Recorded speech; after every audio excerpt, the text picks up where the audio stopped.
എല്ലാവർക്കും വസുദേവ കുടുംബത്തിലേക്ക് സ്വാഗതം. ഹരേ കൃഷ്ണ, ഹരേ ഗുരുവായൂരപ്പ. നമുക്കിന്ന് കുബേരസ്വാമിയെക്കുറിച്ച് കേട്ടാലോ. കുബേരൻ എന്നാൽ ആരാണ്? ധനത്തിൻ്റെ അധിഷ്ഠാന ദേവതയാണ് കുബേരസ്വാമി, അല്ലേ?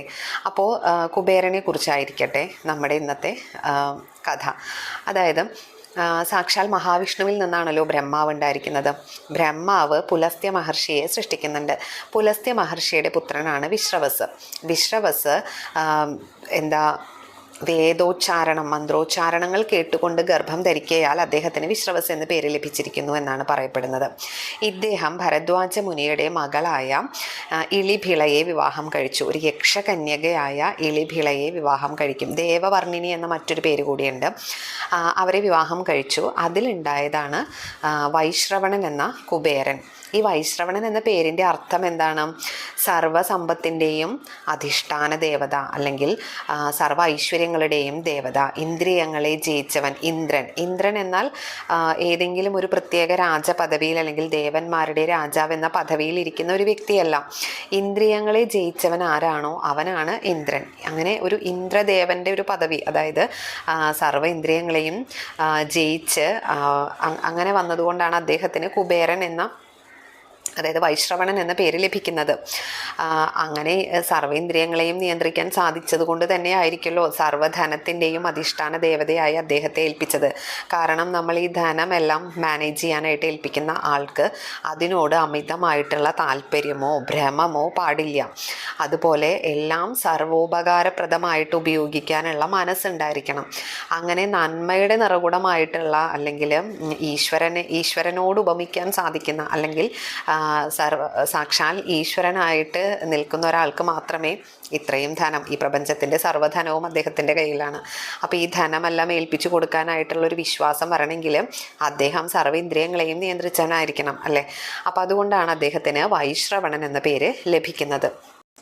വിശ്രവസിന് മറ്റ് ഭാര്യമാരിലുണ്ടായിട്ടുള്ള പുത്രന്മാരാണ് രാവണാദികൾ. രാവണൻ, കുംഭകർണൻ, വിഭീഷണൻ തുടങ്ങിയവർ. അപ്പോൾ വിശ്രവസിൻ്റെ മക്കളായതുകൊണ്ട് തന്നെ ഇവർ സഹോദരങ്ങളാണ്. കുബേരനും രാവണാദികളും എല്ലാം സഹോദരങ്ങളാണ്.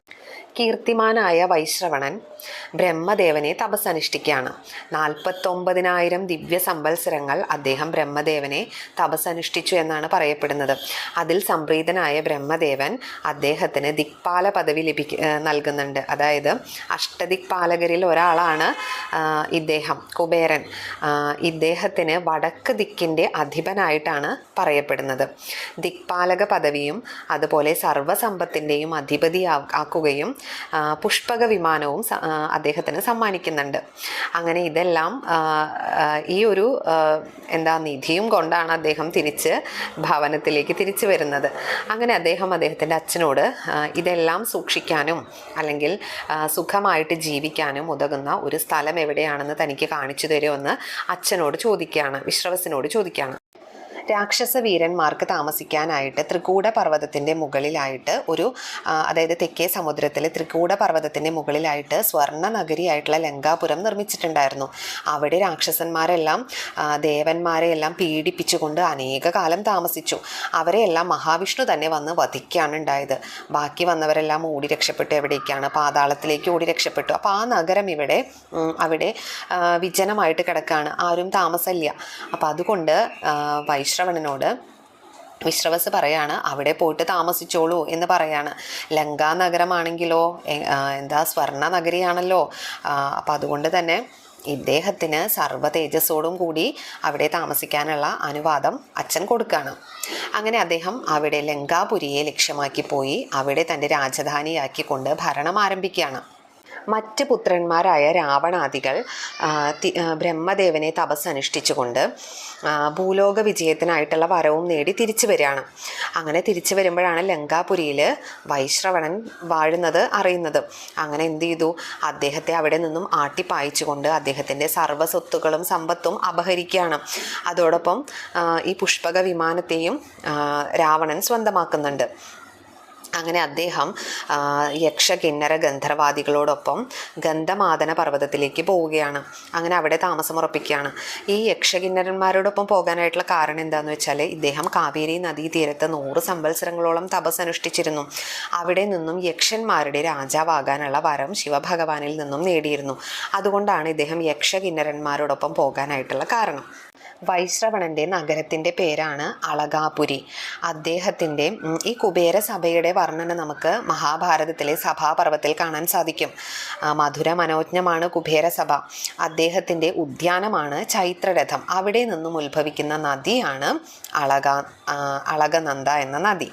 ഇനി ഇദ്ദേഹത്തിൻ്റെ ഭാര്യയുടെ പേരാണ് ഭദ്ര. ഭദ്ര എന്നാൽ എന്താണ്? ഭയത്തെ ഇല്ലാതാക്കുന്നവൾ, ഭയത്തെ ദ്രവിപ്പിക്കുന്നവൾ എന്നാണ് ഭദ്ര എന്ന പേരിൻ്റെ അർത്ഥം. ഇനി ഇദ്ദേഹത്തിന് 4 മക്കളുണ്ടെന്നാണ് പറയപ്പെടുന്നത്. അതിൽ 2 മക്കളെ നിങ്ങൾ കേട്ടിട്ടുണ്ടായിരിക്കും, നളകൂപുരനും മണിഗ്രീവനും. ഇവരാരാണെന്ന് അറിയില്ലേ? അതായത് നമ്മുടെ സാക്ഷാൽ ഉണ്ണിക്കണ്ണൻ്റെ കഥകൾ കേട്ടിട്ടുണ്ടായിരിക്കുമല്ലോ. അതിൽ നമ്മൾ വൃന്ദാവനത്തിൽ 2 വലിയ വൃക്ഷങ്ങളായിട്ട് നിന്നിരുന്ന ഗന്ധർവന്മാരെ കുറിച്ച് യക്ഷന്മാരെ കുറിച്ച് കേട്ടിട്ടുണ്ടായിരിക്കുമല്ലോ. അവർക്ക് മോക്ഷം കൊടുക്കുന്നതും ഭഗവാൻ ഉലൂക ബന്ധനം കഥയിൽ നമ്മൾ കേട്ടിട്ടുണ്ടായിരിക്കും. അതായത് ഭഗവാൻ ഉരല് വലിച്ചുകൊണ്ട് ഈ 2 മരങ്ങൾക്കിടയിൽ, അതായത് ഈ 2 മരങ്ങൾ ആരാണ്? യക്ഷന്മാരായ നളകൂപരനും മണിഗ്രീവനുമാണ് അല്ലേ. ഇവരെ മരങ്ങളാവാനായിട്ട് നാരദമുനിയിൽ നിന്നും ശാപം വാങ്ങിയിട്ട് ഇവർ മരങ്ങളായി തീരാണ്. എന്തുകൊണ്ടാണ് നാരദമുനി ഇവരെ ശപിക്കാനായിട്ട് കാരണം ഇത്രയും ശ്രേഷ്ഠനായ പിതാവാണ് ഇവരുടെ അച്ഛൻ, അതായത് ഈ കുബേരസ്വാമി. ഇദ്ദേഹത്തിൻ്റെ മക്കളായിട്ട് പോലും ഇവർക്ക് അഹങ്കാരത്തിൻ്റെ ഒരു മത്ത് പിടിച്ചുകൊണ്ട് യഥാവിധി പെരുമാറാൻ പോലും മറന്നുപോയിരിക്കുന്നു ഇവർ. അതായത് ഒരിക്കൽ നാരദമുനി വന്നുകൊണ്ടിരിക്കുന്ന സമയത്ത് ഇവർ പരിപൂർണ നഗ്നരായി സ്ത്രീകളോടൊപ്പം ജലക്രീഡകളിൽ ഏർപ്പെട്ടിരിക്കുന്ന സമയമായിരുന്നു. ഈ നാരദമുനിയെ ഗൗനിക്കാനോ ശ്രദ്ധിക്കാനോ ഒന്നും തന്നെ ഇവർ മെനക്കെട്ടില്ല. പക്ഷെ അതുകൊണ്ടൊന്നല്ല കേട്ടോ നാരദമുനി ഇവരെ ശപിച്ചത്. കാരണം ഇത്രയും ശ്രേഷ്ഠനായ പിതാവിൻ്റെ മക്കളായതുകൊണ്ട് തന്നെ അദ്ദേഹത്തിൻ്റെ വംശത്തിന് തന്നെ നാണക്കേട് വരുത്തി വെച്ചിരിക്കുകയാണല്ലോ ഈ പുത്രന്മാർ. ഇവർക്ക് കുറച്ച് ബോധം ജനിക്കട്ടെ, അല്ലെങ്കിൽ ഇവർക്ക് കുറച്ച് ബുദ്ധി ഉണ്ടാവട്ടെ എന്ന് കരുതിയിട്ട് അവരെ മരങ്ങളായിട്ട്, അതായത് മരങ്ങളായിട്ട് നിൽക്കാനായിട്ട് ശപിക്കുകയാണ്. എപ്പോഴാണോ സാക്ഷാൽ ഭഗവാൻ ഉണ്ണിക്കണ്ണനായിട്ട് ഭൂമിയിൽ അവതരിക്കുന്നത് അന്ന് അദ്ദേഹം നിങ്ങൾക്ക് മോക്ഷം നൽകും. അതുവരെ നിങ്ങൾ ഈ ഒരു ഓർമ്മയോടുകൂടി തന്നെ, അതായത് ഇദ്ദേഹത്തിൻ്റെ, അതായത് കുബേരപുത്രന്മാരാണെന്ന ഓർമ്മയോടുകൂടി തന്നെ നിങ്ങൾ അവിടെ മരങ്ങളായിട്ട് നിലനിൽക്കട്ടെ. എത്ര കഠിനമാണല്ലേ ആ ഒരു ശാപം എന്ന് പറയുന്നത്. കാരണം നമ്മുടെ മനുഷ്യന്മാരുടെ ഏറ്റവും വലിയ അനുഗ്രഹം എന്താണെന്നറിയോ? നമുക്ക് മറക്കാനുള്ള കഴിവാണ്. എത്ര കൊടിയ താപമാണെങ്കിലും ദുഃഖമാണെങ്കിലും എന്തൊക്കെ ബുദ്ധിമുട്ടുകളിലൂടെ നമ്മൾ കടന്നു പോയാലും അടുത്ത ദിവസം അല്ലെങ്കിൽ കുറച്ച് സമയങ്ങൾക്ക് ശേഷം നമ്മളതെല്ലാം മറന്നു പോകും. അതുകൊണ്ട് തന്നെ നമുക്ക് വീണ്ടും വീണ്ടും പുതിയ പുതിയ പ്രതീക്ഷകളോടെ ജീവിക്കാനായിട്ടുള്ള ഒരു ധൈര്യം വരുന്നുണ്ട്. നേരെ മറിച്ച് എല്ലാ ഓർമ്മകളോടും കൂടിയിട്ട് സംവത്സരങ്ങളോളം അവർ ജീവിക്കുകയാണ്. വൃന്ദാവനത്തിൽ 2 മരങ്ങളായിട്ട് നിൽക്കുകയാണ്. അപ്പോൾ അവരുടെ അവസ്ഥ ഒന്ന് ആലോചിച്ച് നോക്കൂ. അതും പ്രതികരിക്കാൻ സാധിക്കില്ല. കാരണം മരങ്ങളാണല്ലോ. അവരുടെ ഉള്ളിലുള്ള എല്ലാ ഫലത്തെയും എല്ലാവർക്കും നൽകണം. മാത്രമല്ല നമുക്ക് ഇങ്ങോട്ട് കിട്ടുന്ന എന്തൊക്കെ ഉപദ്രവങ്ങളാണോ ദ്രോഹങ്ങളാണോ അതെല്ലാം സഹിച്ചുകൊണ്ട് അനങ്ങാതെ അവിടെ വർഷങ്ങളോളം നിലനിൽക്കേണ്ടുന്ന കടുത്തൊരു ശാപം തന്നെയാണ് അവർക്ക് ലഭിച്ചത്. അങ്ങനെ നമുക്ക് പിന്നെ ബാക്കിയുള്ള കഥകളൊക്കെ അറിയാലോ. ഉണ്ണിക്കണ്ണൻ ഉരലി വലിച്ചു പോകുന്നതും അങ്ങനെ അതിഘോരമായ ശബ്ദത്തോടെ ഈ 2 മരങ്ങളും അവിടെ നിലം പതിക്കുന്നതും അതിൽ നിന്ന് 2 യക്ഷന്മാർ പുറത്തു വരുന്നതും അവർക്ക് ഭഗവാൻ ശാപമോക്ഷം കൊടുക്കുന്നതെല്ലാം നമ്മൾ കേട്ടിട്ടുള്ള കഥകളാണല്ലോ. അപ്പോൾ ആ 2 മക്കളാണ് ഇദ്ദേഹത്തിൻ്റെ കുബേരൻ്റെ മക്കളായിട്ട് വരുന്നത്, മണിഗ്രീവനും അതുപോലെ നളകൂപരനും. ഒരിക്കൽ രാവണൻ്റെ ദുർവൃത്തികളെല്ലാം കേട്ടറിഞ്ഞ വൈശ്രവണൻ ഒരു ദൂതനെ അയക്കുകയാണ്, സന്മാർഗത്തിലൂടെ ചരിക്കേണ്ടതിൻ്റെ ആവശ്യകതയെ സ്വന്തം സഹോദരന് ബോധ്യപ്പെടുത്തിക്കൊണ്ട്. പക്ഷേ രാവണൻ എന്ത് ചെയ്തു? ഈ വന്ന ദൂതനെ അതിക്രൂരമായിട്ട് വധിക്കുകയാണ്. എന്നിട്ട് സ്വന്തം സഹോദരനെ തന്നെ ആക്രമിക്കാനായിട്ട് പുറപ്പെടുകയാണ്. അങ്ങനെ ഈ 2 പേരും, വൈശ്രവണനും രാവണനും ചേർന്ന് അതിഘോരമായിട്ടുള്ള യുദ്ധം നടക്കുകയാണ്. തുല്യശക്തികളായിട്ടുള്ള 2 പേര് തമ്മിലാണ് യുദ്ധം. അനന്തമായിട്ട് കുറേ കാലങ്ങളോളം യുദ്ധം നീണ്ടു നിൽക്കുകയാണ്. ഇതിനിടയിൽ രാവണൻ എന്തു ചെയ്തു? മായാവിദ്യകൾ പ്രയോഗിച്ചുകൊണ്ട് യുദ്ധം ആരംഭിക്കുകയാണ്. ഇവിടെ വൈശ്രവണന് പിടിച്ചു നിൽക്കാൻ സാധിക്കുന്നില്ല. അദ്ദേഹം മോഹാലസ്യപ്പെട്ട് വീഴാണ്. അങ്ങനെയാണ് അദ്ദേഹത്തിൻ്റെ സ്വത്തും സമ്പാദ്യങ്ങളും പുഷ്പക വിമാനങ്ങളും എല്ലാം രാവണൻ കൈക്കലാക്കുന്നത്. അപ്പോൾ തന്നെ വൈശ്രവണൻ അദ്ദേഹത്തെ, അതായത് രാവണനെ ശപിച്ചിരുന്നു. അതായത് ഈ പുഷ്പക വിമാനം നിന്നെ വധിക്കാൻ വരുന്നത് ആരാണോ അവൻ ഇത് സ്വന്തമാക്കും, നീ എന്നിൽ നിന്നും ഇത് സ്വന്തമാക്കിയതുപോലെ നിന്നെ വധിക്കാൻ വരുന്നവൻ ഇത് സ്വന്തമാക്കുമെന്ന് അദ്ദേഹം അപ്പോൾ തന്നെ ഒരു ശാപം കൊടുത്തിട്ടുണ്ടായിരുന്നു. അങ്ങനെ വൈശ്രവണൻ പഞ്ചാഗ്നി മധ്യേ ദീപം തെളിയിച്ച് കാമക്രോധ ലോഭ മോഹാദികളെല്ലാം വെടിഞ്ഞ് വായുശൂന്യമായ സ്ഥലത്ത് നിന്നുകൊണ്ട് നിശ്ചലനായി തപസ് ആരംഭിക്കുകയാണ്. അദ്ദേഹത്തിൻ്റെ തപസ് സംവത്സരങ്ങളോളം നീണ്ടു നിന്നു എന്നാണ് പറയപ്പെടുന്നത്. അങ്ങനെ അദ്ദേഹം എല്ലും തോലുമായത്രേ. അവസാനം സാക്ഷാൽ മഹാദേവൻ തപസ്സിൽ സംപ്രീതനായി അദ്ദേഹം ഉമയോടൊപ്പം പ്രത്യക്ഷപ്പെടുകയാണ്. അങ്ങനെ അദ്ദേഹത്തിന് വരം നൽകാനായിട്ട് അദ്ദേഹം പ്രത്യക്ഷപ്പെട്ടു. പക്ഷേ അനേക കോടി സൂര്യന്മാരുടെ പ്രഭയാണല്ലോ ഭഗവാന്. ആ പ്രഭയോടെ വന്ന ഭഗവാനെ ദർശിക്കാൻ ആർക്ക് സാധിച്ചില്ല? ഈ വിശ്രവസിന് കുബേരസ്വാമിക്ക് സാധിച്ചില്ല. അതുകൊണ്ട് അദ്ദേഹം പറയാണ്, എനിക്ക് അങ്ങയുടെ ചരണാരവിന്ദങ്ങൾ കണ്ടുകൊണ്ട് നമസ്കരിക്കണം ഭഗവാനെ, എനിക്ക് കാഴ്ച നൽകൂ, എൻ്റെ കാഴ്ച നഷ്ടപ്പെട്ടിരിക്കുന്നു, എനിക്ക് അങ്ങയെ കാണാൻ സാധിക്കുന്നില്ല, എനിക്ക് അങ്ങയെ കണ്ട് നമസ്കരിക്കണം ഭഗവാനെ എന്ന് പറയുമ്പോൾ അദ്ദേഹം സാക്ഷാൽ പരമേശ്വരൻ അദ്ദേഹത്തിൻ്റെ കണ്ണുകളിൽ തൊടുകയാണ്. അതോടെ അദ്ദേഹത്തിന് കാഴ്ച കിട്ടുകയാണ്. ആദ്യം കാണുന്നത് ആരെയാണ്? സാക്ഷാൽ ഭഗവതിയെയാണ്. ഭഗവതിയെ കണ്ടതും അദ്ദേഹം ആകെ സ്തബ്ധനായിട്ട് നിൽക്കുകയാണ്. കാരണം അമ്മയുടെ ആ ഒരു സൗന്ദര്യം, പക്ഷെ ഒരിക്കലും കാമത്തോടെയല്ല കേട്ടോ അമ്മയെ നോക്കുന്നത്. അമ്മയുടെ സൗന്ദര്യത്തിൽ മതിമറന്ന് നിന്ന് പോവുകയാണ് ഒരു നിമിഷം. അങ്ങനെ അദ്ദേഹം ഇടത് ഭാഗത്താണല്ലോ ഭഗവതി ഉള്ളത്. അതുകൊണ്ട് അദ്ദേഹത്തിൻ്റെ ഇടത് കണ്ണ് പിങ്കളവർണ്ണമായിട്ട് മാറുന്നു എന്നാണ് പറയപ്പെടുന്നത്. അദ്ദേഹത്തിൻ്റെ കണ്ണിൻ്റെ കാഴ്ചശക്തി നഷ്ടപ്പെടുകയാണ്. അതുകൊണ്ട് അദ്ദേഹത്തിന് ഏക പിങ്കളാക്ഷൻ എന്ന പേരിലും അറിയപ്പെടുന്നുണ്ട്. കാരണം അദ്ദേഹത്തിൻ്റെ ഒരു കണ്ണിനെ കാഴ്ചയുള്ളൂ, ഇടത് കണ്ണിന് കാഴ്ചയില്ല, പിങ്കള വർണ്ണത്തിലാണ് കാണപ്പെടുന്നത്. പക്ഷേ ഭഗവതി അദ്ദേഹത്തെ അനുഗ്രഹിക്കുന്നുണ്ട്. ഈ ഒരു കണ്ണുകൊണ്ട് തന്നെ നിനക്ക് സർവ്വവും ദർശിക്കാൻ സാധിക്കും. മഹാദേവൻ്റെ ഏറ്റവും അടുത്ത അരുമ ശിഷ്യനാവാൻ, അല്ലെങ്കിൽ ഏറ്റവും വലിയ ഭക്തനാവാൻ നിനക്ക് സാധിക്കട്ടെ എന്ന് അമ്മ അനുഗ്രഹിക്കുന്നുണ്ട്. അതോടൊപ്പം തന്നെ മഹാദേവനും അനുഗ്രഹിക്കുന്നുണ്ട്. സർവ്വസമ്പത്തിൻ്റെയും അധിപതിയായി വടക്ക് ദിക്കിൻ്റെ നാഥനായി ദിക്പാലകരിൽ ഒരാളാണല്ലോ അദ്ദേഹം. അങ്ങനെ എല്ലാ അനുഗ്രഹങ്ങളും എന്നും ഞാൻ നിൻ്റെ കൂടെയുണ്ട് എന്ന് പറഞ്ഞ് അദ്ദേഹം അനുഗ്രഹിക്കുന്നുണ്ട്. അതായത് പുണ്യജനത്തിൻ്റെ രക്ഷിതാവായി സർവർക്കും സകലർക്കും നന്മ പ്രദാനം ചെയ്തുകൊണ്ട് അങ്ങേക്ക് ജീവിക്കാൻ സാധിക്കട്ടെ എന്ന് അനുഗ്രഹിക്കുന്നുണ്ട്. അതോടൊപ്പം തന്നെ എൻ്റെ മൈത്രി എന്നും നിനക്കുണ്ടാവും, എന്നും ഞാൻ നിൻ്റെ കൂടെ ഉണ്ടാവും. അദ്ദേഹത്തിനോടൊപ്പം തോളോട് തോള് ചേർന്ന് നടക്കാനായിട്ടുള്ള അനുമതി ലഭിച്ചിട്ടുള്ള ഒരാളാണ് കുബേരസ്വാമി.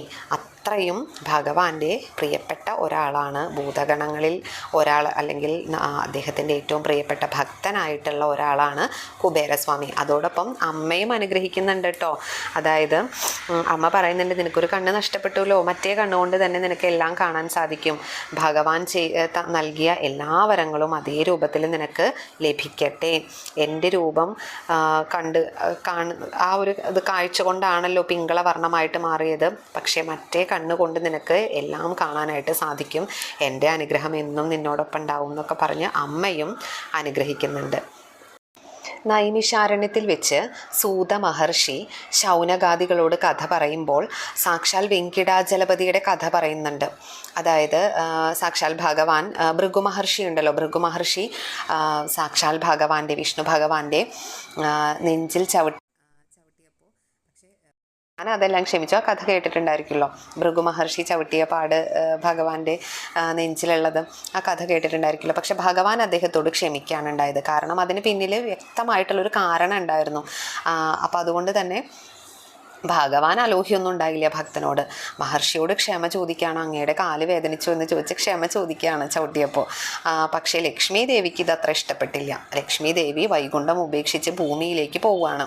വൈകുണ്ഠത്തിൽ നിന്നും ലക്ഷ്മി ദേവി പോയപ്പോൾ ദാരിദ്ര്യ ദേവത നടമാടുകയാണ് വൈകുണ്ഠത്തിൽ. അങ്ങനെ ലക്ഷ്മി ദേവി ഇല്ലാത്ത വൈകുണ്ഠത്തിൽ ഭഗവാൻ ഇരിക്കാൻ തോന്നുന്നുണ്ടാവില്ല അല്ലേ. അങ്ങനെ ഈ യാഗങ്ങളും അതുപോലെ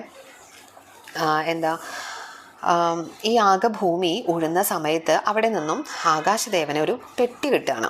ആകാശരാജാവിനൊരു പെട്ടി കിട്ടുന്നുണ്ട്. ആ പെട്ടി തുറന്ന് നോക്കുമ്പോഴോ അതിൽ 1000 ഇതിലുള്ള ഒരു പത്മം കണ്ടു. അതിലാണെങ്കിലോ ഒരു കുഞ്ഞ് കിടക്കുന്നു. ആരായിരിക്കും അത്? അങ്ങനെ ആ കുഞ്ഞാണ് പത്മാവതി എന്നറിയപ്പെടുന്നത്. ആരായിരിക്കും ആ കുഞ്ഞ്? സാക്ഷാൽ മഹാലക്ഷ്മി തന്നെയായിരിക്കും പത്മത്തിലുള്ളത്, അല്ലേ? അങ്ങനെ ആ കുഞ്ഞാണ് പത്മാവതി എന്നറിയപ്പെടുന്നത്. ഭഗവാൻ ദേവി ഇല്ലാത്ത വൈകുണ്ഠത്തിലിരിക്കാനായിട്ട് സാക്ഷാൽ ഭഗവാനും താല്പര്യമില്ല. അങ്ങനെ ഭഗവാനും ഭൂമിയിലേക്ക് വരികയാണ്. അദ്ദേഹം ശ്രീനിവാസൻ എന്ന പേരിലാണ് ഭൂമിയിലേക്ക് വരുന്നത്. അങ്ങനെ ഭൂമിയിൽ വെച്ച് ശ്രീനിവാസനും പത്മാവതിയും തമ്മിൽ കണ്ടുമുട്ടുകയാണ്. അങ്ങനെ ഇവർക്കിടയിൽ ഒരു ഇഷ്ടവും താല്പര്യമൊക്കെ വളരുകയും അങ്ങനെ അത് വിവാഹത്തിൽ എത്തുകയാണ്. വിവാഹം കഴിക്കണമെങ്കിൽ പണം വേണ്ടേ? ഈ ലക്ഷ്മി ദേവി ഇല്ലാത്തത് കൊണ്ട് തന്നെ ഇദ്ദേഹത്തിൻ്റെ കയ്യിൽ പണമില്ല. അങ്ങനെ നാരദ മഹർഷിയെ സമീപിക്കുകയും നാരദ മഹർഷി കുബേരസ്വാമിയെ കണ്ട് കാര്യങ്ങൾ ഉണർത്തിക്കുകയും ചെയ്യാണ്. അങ്ങനെ കുബേരസ്വാമിയിൽ നിന്ന് ഭഗവാൻ കടം വാങ്ങാണ് ലക്ഷ്മി ദേവിയെ വിവാഹം കഴിക്കാനായിട്ട്. അങ്ങനെ ശ്രീനിവാസൻ പത്മാവതിയെ വിവാഹം കഴിക്കാനായി 3364 കോടി സ്വർണ്ണ നാണയങ്ങളാണത്രേ ഇദ്ദേഹത്തിൽ നിന്ന്, കുബേരനിൽ നിന്നും കടം വാങ്ങിയത്. ഇനി ഇതൊരു കരാറൊക്കെ ആയിട്ട് എഴുതണമല്ലോ, ഇത്രയും വലിയൊരു സംഖ്യയല്ലേ കൊടുക്കുന്നത്. അപ്പോൾ ഇതിന് സാക്ഷികളായത് ആരാണ്? ബ്രഹ്മാവും പുഷ്കരിണി തീർത്ഥക്കരയിലുള്ള അശ്വത്ഥ വൃക്ഷവുമാണ് ഇതിന് സാക്ഷികളായത്. ഇനി എന്തായിരുന്നു കരാറെന്നോ? ഈ കലിയുഗത്തിൽ ഇദ്ദേഹത്തിന് കൊടുക്കാനുള്ള പലിശ മുഴുവനും കൊടുത്തു തീർക്കാം. അതുപോലെ കലിയുഗത്തിൻ്റെ അവസാനമാകുമ്പോൾ പലിശയും മുതലും ചേർത്ത് തീർത്തു കൊള്ളാമെന്നാണ് കരാറുണ്ടായിരുന്നത്. ഇപ്പോഴും നമുക്കറിയാലോ, തിരുപ്പതി ക്ഷേത്രത്തിൽ കുബേരന് വേണ്ടിയിട്ട് ഹുണ്ടിയുണ്ട്. അതിൽ അദ്ദേഹത്തിന് കൊടുക്കാനുള്ള പണം, അതായത് ഈ പലിശ കൊടുക്കാനുള്ള പണം ശേഖരിക്കുന്നു എന്നാണത്രേ ഇപ്പോഴും വിശ്വാസം. ഇനി നമ്മുടെ എല്ലാം ഒരു അഭിപ്രായത്തിൽ പണത്തിൻ്റെ കൺസെപ്റ്റ് എന്താണ്? സാധാരണയായിട്ട് നമ്മൾ സാധാരണക്കാരായിട്ടുള്ള പലരും ചിന്തിക്കുന്ന ഒരു കാര്യമാണ് ദാരിദ്ര്യമാണ് ഭക്തിയുടെ ലക്ഷണം എന്ന്. അതായത് പണത്തെ ആഗ്രഹിക്കരുത്, പണം അങ്ങനെ നന്നല്ല എന്നൊക്കെ ചിന്തിക്കുന്ന ഒരുപാട് പേര് നമുക്കിടയിൽ ഉണ്ടായിരിക്കും, അല്ലേ? പക്ഷെ ഒന്ന് ഓർത്തു നോക്കൂ, നമുക്ക് ജീവിക്കാൻ, അന്തസ്സായി മാന്യമായിട്ട് ജീവിക്കാൻ പണം വേണ്ടേ? ഇനി അന്യനെ സഹായിക്കണമെങ്കിലും നമുക്ക് ധനം ആവശ്യമാണ്. അനവധി ധനം വേണമെന്നല്ല, പക്ഷെ നമുക്ക് ധനം ആവശ്യമാണ്. ഇനി നമ്മൾ സ്വരൂപിക്കുന്ന ധനം എന്ന് പറയുന്നത് ഐശ്വര്യ ദേവതയായിട്ടുള്ള ലക്ഷ്മി ദേവിയല്ലേ? ലക്ഷ്മി ദേവി എങ്ങനെയാണ് മോശമാവുന്നത്? ഭഗവാനുള്ളിടത്ത് ലക്ഷ്മി ഉണ്ടാവും എന്നല്ലേ പറയുന്നത്. അപ്പോൾ ലക്ഷ്മി ദേവി ധനത്തിൻ്റെ ദേവതയാണ്, കുബേരസ്വാമി ധനത്തിൻ്റെ ഐശ്വര്യത്തിൻ്റെ ഒക്കെ ദേവതമാരാണ്. അപ്പോൾ ഇവരുള്ളിടത്ത് എങ്ങനെയാണ് ഭക്തി ഇല്ലാതാവുന്നത്, അല്ലെങ്കിൽ നമ്മൾ മോശക്കാരാവുന്നത് എങ്ങനെയാണ് ധനം സമ്പാദിക്കുന്നത് കൊണ്ട്? അപ്പോൾ അതൊരിക്കലും സത്യമല്ല. അപ്പോൾ യഥാർത്ഥത്തിൽ ഭക്തിയുടെ ലക്ഷണമല്ല എന്ന് ചിന്തിക്കുന്നത് തന്നെ ഒരു തെറ്റാണ്. ഇപ്പോൾ കുചേലനും അത്തരത്തിലൊരു ചിന്താഗതി ഉണ്ടായിരുന്നു എന്നാണ് പറയപ്പെടുന്നത്. അതായത് അദ്ദേഹത്തിന് ധാരാളം അറിവുണ്ടായിരുന്നിട്ടും അദ്ദേഹം അത് ഉപയോഗിച്ചില്ല.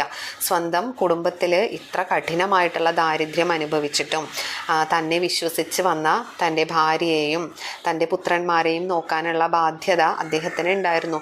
എന്നിട്ടും അദ്ദേഹം ധനം സമ്പാദിക്കാനായിട്ട് തയ്യാറായില്ല. നേരിലുള്ള മാർഗത്തിലൂടെ സമ്പാദിക്കുന്ന ധനം ഒരിക്കലും മോശമല്ല. പക്ഷേ അന്നത്തെ കാലത്തെ ഒരു വിശ്വാസമായിരുന്നു ദാരിദ്ര്യമാണ് ഭഗവാനോടുള്ള ഭക്തിയുടെ ലക്ഷണമെന്ന്. എന്നാൽ ഇത് തികച്ചും തെറ്റാണ്. ഇനി കുബേരസ്വാമിയെക്കുറിച്ച് പറയുകയാണെങ്കിൽ, കുബേരൻ എന്ന് പറയുന്നത് ആരാണ്? ഐശ്വര്യത്തിൻ്റെ, ധനത്തിൻ്റെ എല്ലാം ദേവതയാണ്.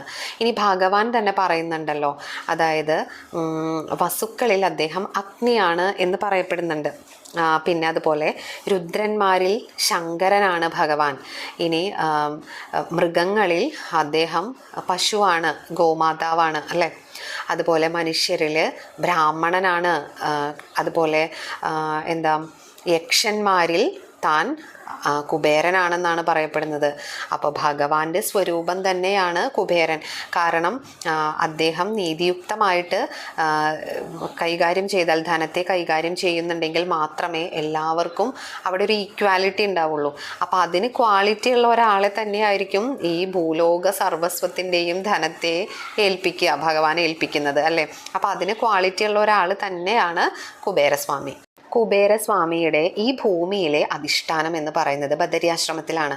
ബദരിയാശ്രമത്തിലെ ശ്രീകോവിലിൽ ഭഗവാനെ പ്രതിഷ്ഠിച്ചിരിക്കുന്നിടത്ത് തന്നെയാണത്രേ നാരദ മഹർഷിയോടൊപ്പം അദ്ദേഹവും, അതായത് കുബേരസ്വാമിയും ബദരിയാശ്രമത്തിലുണ്ടെന്നാണ് പറയപ്പെടുന്നത്. ഇനി ഇദ്ദേഹത്തിന് അനവധി പേരുകളുണ്ട് കേട്ടോ. വൈശ്രവണൻ എന്നൊരു പേരുണ്ട്, അതുകൂടാതെ രാജരാജൻ എന്ന പേരുണ്ട്. സത്യത്തിൽ ആരാണ് രാജാവ്? നമ്മുടെ ഓരോരുത്തരുടെയും ഉള്ളിലുള്ള ചൈതന്യമാണ് രാജാവ് എന്ന് പറയും. ആ രാജാവിൻ്റെയും രാജാവ് ആരാണ്? സാക്ഷാൽ ഭഗവാനാണ്. അപ്പോൾ ഇദ്ദേഹത്തെ രാജാതിരാജൻ, അതായത് രാജാക്കന്മാരുടെയും രാജാവ് എന്നാണ് ഇദ്ദേഹം അറിയപ്പെടുന്നത്. അതാരാണ്? സാക്ഷാൽ ഭഗവാൻ തന്നെയാണ് അല്ലേ?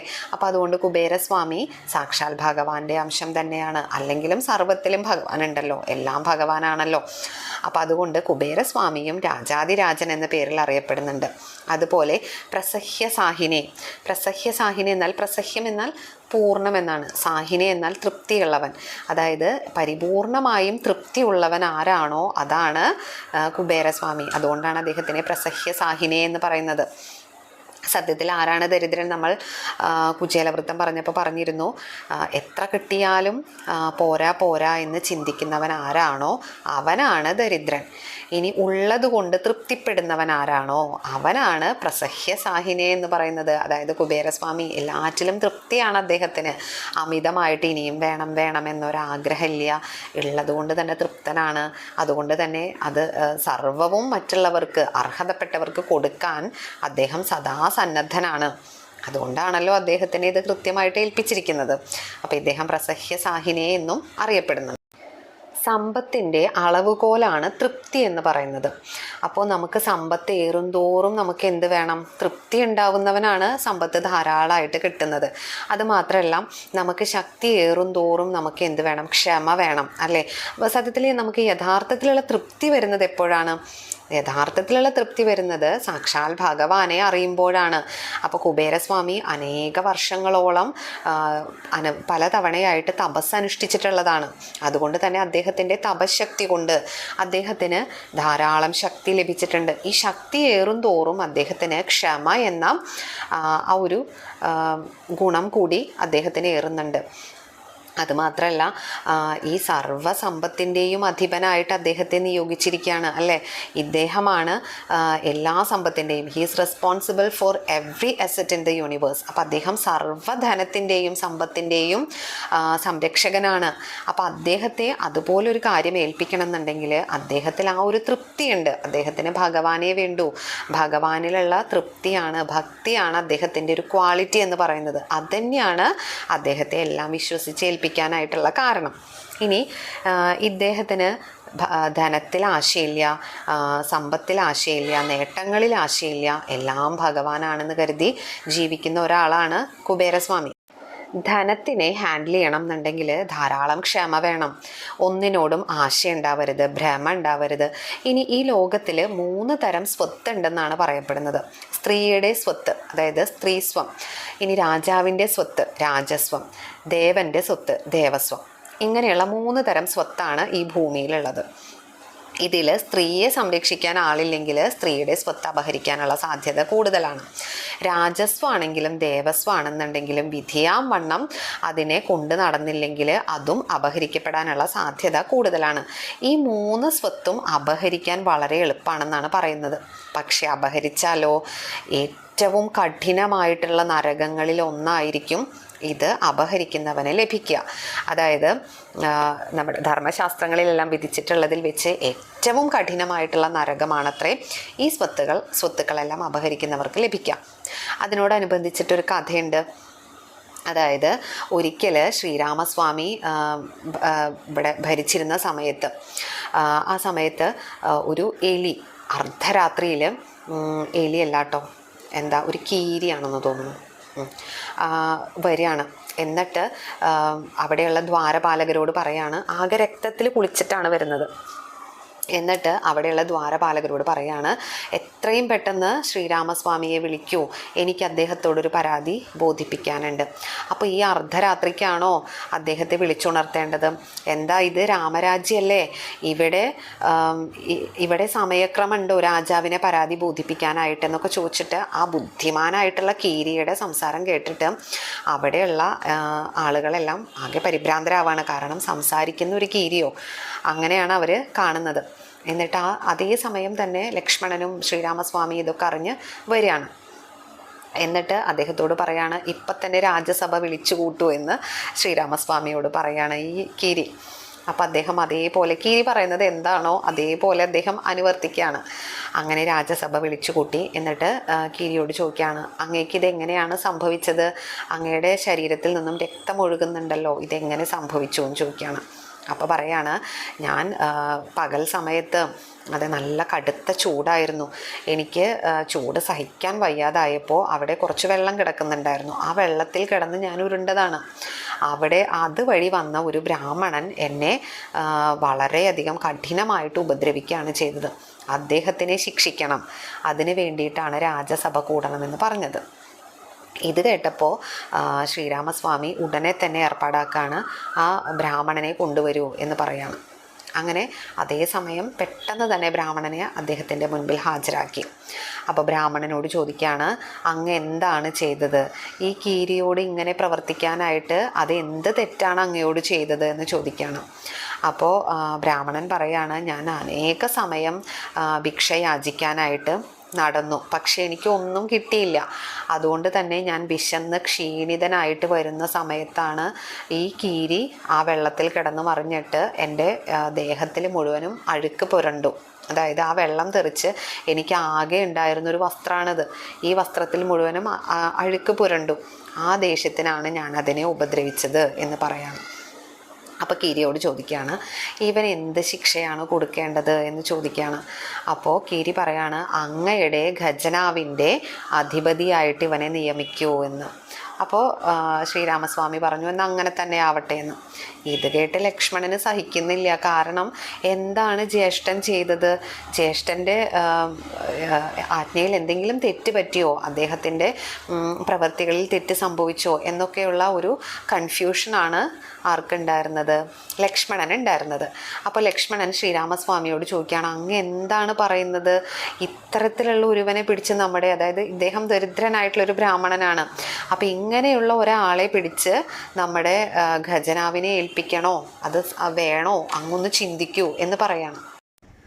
അതിന് മറുപടിയായി ശ്രീരാമസ്വാമി പറയാണ്, ലക്ഷ്മണ, എനിക്കൊരിക്കലും തെറ്റ് പറ്റിയിട്ടില്ല. ആ കീരി അതിബുദ്ധിമാനാണ്. അതായത് ഈ ബ്രാഹ്മണനെ നമ്മൾ ഈ ഖജനാവ് ഏൽപ്പിച്ചാൽ അവന് തീരെ പക്വതയില്ല. അവൻ്റെ പെരുമാറ്റത്തിൽ നിന്ന് തന്നെ അത് വ്യക്തമാണ്. കാരണം എന്താ പറയുക, ബ്രാഹ്മണൻ എന്ന് പറയുന്നവൻ ബ്രഹ്മജ്ഞാനം അറിഞ്ഞവനാണല്ലോ, വേദങ്ങൾ പഠിച്ചിട്ടുള്ളവനാണ്, അറിവുള്ളവനാണ് ബ്രാഹ്മണൻ. ഈ അറിവ് അവനില്ല, അല്ലെങ്കിൽ അവന് പക്വതയില്ല എന്ന് തെളിയിക്കുന്ന പ്രവൃത്തികളാണ് അവനിൽ നിന്നും നമുക്ക് കാണാൻ സാധിച്ചത്. അതുകൊണ്ട് തന്നെ തീർച്ചയായിട്ടും ഈ ഖജനാവ് അവനെ ഏൽപ്പിച്ചാൽ അവൻ കട്ടുമുടിക്കുക തന്നെ ചെയ്യും. അപ്പോൾ നമ്മൾ അവനെ പിടിക്കും, അവനെ ശിക്ഷിക്കും, വധിക്കും. ഇനി വധിച്ചാലോ, അവിടെ ചെല്ലുമ്പോൾ നരകങ്ങളിൽ ഏറ്റവും കഠിനമായിട്ടുള്ള നരകമാണ് അവനെ കാത്തിരിക്കുന്നത്. കൽപ്പാന്ത കാലത്തോളം അവൻ ആ കഠിനമായിട്ടുള്ള നരകയാതന അനുഭവിക്കേണ്ടി വരും. അപ്പോൾ കീരി ഉദ്ദേശിച്ചതും അത് തന്നെയാണ്. തന്നെ ഉപദ്രവിച്ചതിന് അവന് തക്ക ശിക്ഷ കിട്ടണം എന്നുള്ളത് കൊണ്ട് തന്നെയാണ് അത്ര കീരി ഇങ്ങനെയൊരു നടപടി രാജാവിനെ കൊണ്ട് എടുപ്പിച്ചത്. എത്ര ബുദ്ധിമാനായ കീരിയാണല്ലേ! തന്നെ ദ്രോഹിച്ചവന് ഏറ്റവും കഠിനമായിട്ടുള്ള ശിക്ഷ തന്നെ വാങ്ങിക്കൊടുത്തു. എന്നാൽ അത് ബ്രാഹ്മണൻ അറിയുന്നുണ്ടോ? ഇല്ല. അപ്പോൾ ഇതിൽ നിന്ന് എന്ത് മനസ്സിലാക്കാം? നമ്മൾ അതായത് ഏറ്റവും വലിയ ഒരു ദ്രോഹം എന്ന് പറയുന്നത് ഈ ധനങ്ങൾ അപഹരിക്കുന്നതാണല്ലോ. അപ്പോൾ ഈ ധനത്തെ സംരക്ഷിക്കുന്നവൻ ആരായിരിക്കും? ഏറ്റവും ശ്രേഷ്ഠനായിട്ടുള്ള ഒരാളായിരിക്കണം. അപ്പോൾ സാക്ഷാൽ ഭഗവാന്റെ ഒരു അംശത്തിന് മാത്രമേ ഒന്നിനോടും ഭ്രമമില്ലാത്ത, ഒന്നിനോടും താല്പര്യങ്ങളില്ലാത്ത ഒരാൾക്ക് മാത്രമേ ഈ സർവ്വസമ്പത്തിനെയും സംരക്ഷിക്കാനായിട്ട് സാധിക്കുള്ളൂ. ചെന്താമരപ്പൂവിൻ്റെ നിറമാണത്രേ കുബേരസ്വാമിക്ക്. അതുപോലെ അദ്ദേഹത്തിൻ്റെ കണ്ണുകളുടെ പ്രത്യേകത പറഞ്ഞല്ലോ. ഒരു കണ്ണ് കാഴ്ചശക്തിയില്ല, ഏകപിങ്കളാക്ഷൻ എന്നാണ് അദ്ദേഹം അറിയപ്പെടുന്നത്. ഇനി ഇദ്ദേഹത്തിന് ഭക്ഷണമൊന്നും അങ്ങനെ കഴിക്കാനായിട്ട് അധികം കഴിക്കാൻ സാധിക്കില്ല. കാരണം ജനിച്ചപ്പോഴേ അദ്ദേഹത്തിന് 8 ദന്തങ്ങളേ ഉള്ളൂ, പല്ലുകളേ ഉള്ളൂ. അതുകൊണ്ട് അധികം ചവച്ചരയ്ക്കാൻ സാധിക്കില്ല. അദ്ദേഹം അധികം ഭക്ഷണം കഴിക്കില്ല. ശരീരത്തിന് പ്രത്യേകിച്ച് ഘടനയൊന്നുമില്ല, കാണാനും വലിയ ഭംഗിയൊന്നുമില്ലല്ലോ. പക്ഷേ എന്നിട്ടും അദ്ദേഹം എല്ലാറ്റിലും തൃപ്തനാണ്, വളരെ സന്തോഷവാനാണ്. അതാണ് അദ്ദേഹത്തിൻ്റെ പ്രത്യേകതയും. ലോക നന്മയ്ക്കായി ഈശ്വരോന്മുഖമായിട്ട് പണം ചെലവഴിക്കുന്നവനാണ് കുബേരൻ. ഇനി ഇദ്ദേഹം ഈ ഒരു അവസ്ഥയിലേക്ക് എത്താനായിട്ട്, ഉയരാനായിട്ട് അനവധി സഹിച്ചിട്ടുണ്ട്. തന്നെ അഗ്നിയിൽ സ്ഫുടം ചെയ്താണ് ഇത്രയും ശുദ്ധാത്മാവായിട്ട് അദ്ദേഹം മാറിയത്. അതല്ലെങ്കിൽ അദ്ദേഹത്തിന് ഇത്രയും കഴിവുകളെല്ലാം ലഭിച്ചത്. അദ്ദേഹം അനവധി കാലം സർവം സഹിച്ചുകൊണ്ട് തപസ്സനുഷ്ഠിച്ചിട്ടുണ്ടെന്നെല്ലാം നമ്മൾ പറഞ്ഞു. അപ്പോൾ അദ്ദേഹം സ്വയം അഗ്നിയിൽ സ്ഫുടം ചെയ്താണ് അത്രയും ഇങ്ങനെയായത്. അതുകൊണ്ട് തന്നെ ആ ഒരു മഹാപുണ്യം തന്നെയാണ് അദ്ദേഹത്തെ ഇത്രയും നല്ലൊരു ജന്മത്തിന് കാരണമാക്കിയത്. അദ്ദേഹം ഇത്രയും വലിയൊരു അവസ്ഥയിലേക്ക് എത്തിയതും ഉയർന്നതും അതുകൊണ്ട് തന്നെയാണ്. അപ്പം നമ്മൾ ഓരോരുത്തരും കുബേരസ്വാമിയിൽ നിന്നും പഠിക്കേണ്ടത് എന്താണ്? നമുക്ക് ഓരോരുത്തർക്കും ഭഗവാൻ എന്തെങ്കിലും ബുദ്ധിമുട്ടുകളോ സങ്കടങ്ങളോ നൽകുന്നുണ്ടെങ്കിൽ നമ്മളെ ഉയർത്താൻ വേണ്ടി മാത്രമാണ്. നമ്മൾ സ്വയം അതിൽ നിന്നും പാഠങ്ങൾ ഉൾക്കൊണ്ടുകൊണ്ട് അഗ്നിയിൽ സ്ഫുടം ചെയ്തതുപോലെ തിളങ്ങണം. ഒന്നിനും നമ്മളെ തളർത്താൻ സാധിക്കില്ല. അങ്ങനെ തീയിൽ കുരുത്തത് വെയിലത്ത് വാടില്ല എന്നാണല്ലോ. അപ്പോൾ നമുക്ക് എല്ലാവർക്കും ഭഗവാൻ ദുഃഖങ്ങൾ നൽകുന്നുണ്ടെങ്കിൽ, സങ്കടങ്ങൾ നൽകുന്നുണ്ടെങ്കിൽ അത് വലിയൊരു നന്മയിലേക്ക് തന്നെയാണ്, നമ്മളെ ഉയർത്താൻ വേണ്ടിയിട്ടാണ്. ഒരിക്കലും അവിടെ നമ്മൾ തളർന്നിരിക്കരുത്. ഭഗവാനെ കുറ്റപ്പെടുത്തി, സാഹചര്യങ്ങളെ കുറ്റപ്പെടുത്തി, മറ്റുള്ളവരെ വേദനിപ്പിച്ച് ആ ഒരു അവസ്ഥയിലൂടെ ഒരിക്കലും മുന്നോട്ട് പോകാൻ ഇടവരാതിരിക്കട്ടെ. എല്ലാ അവസ്ഥകളെയും ഭഗവാനിൽ സമർപ്പിച്ചുകൊണ്ട് സന്തോഷത്തോടെ മുന്നോട്ട് പോകാൻ നമുക്ക് സാധിക്കട്ടെ. അതായിരിക്കണം നമുക്ക് കുബേരസ്വാമിയിൽ നിന്നും പഠിക്കാനുള്ളത്. അദ്ദേഹം ഈശ്വരോന്മുഖമായിട്ട് തന്നെയാണ്, അതായത് സർവർക്കും ദാനം ചെയ്യാനായിട്ട് അദ്ദേഹം ഇതിങ്ങനെ കയ്യിൽ പിടിച്ച് നടക്കുകയാണ്. എനിക്കിത് വേണ്ട, അദ്ദേഹത്തിന് ഇത് ആവശ്യമില്ല, ആർക്കെങ്കിലും കൊടുത്തത് അവസാനിപ്പിക്കാനാണ് അദ്ദേഹം നടക്കുന്നത്. പക്ഷേ അതിന് സാർത്ഥകമായിട്ടുള്ള അല്ലെങ്കിൽ അനുയോജ്യരായ വ്യക്തികളെ കണ്ടുപിടിക്കണം, അല്ലേ? അതിനനുയോജ്യരായിട്ടുള്ള വ്യക്തികളാവാനാണ് നമ്മൾ ശ്രമിക്കേണ്ടത്. ഓരോ നിമിഷവും സത്യത്തിലും ധർമ്മത്തിലും അധിഷ്ഠിതമായി ജീവിക്കുന്ന ഓരോരുത്തർക്കും കുബേരസ്വാമിയുടെ അനുഗ്രഹം തീർച്ചയായിട്ടും ഉണ്ടാവും. എല്ലാവർക്കും ആ അനുഗ്രഹം ലഭിക്കട്ടെ. സർവം ശ്രീകൃഷ്ണാർപ്പണമസ്തു.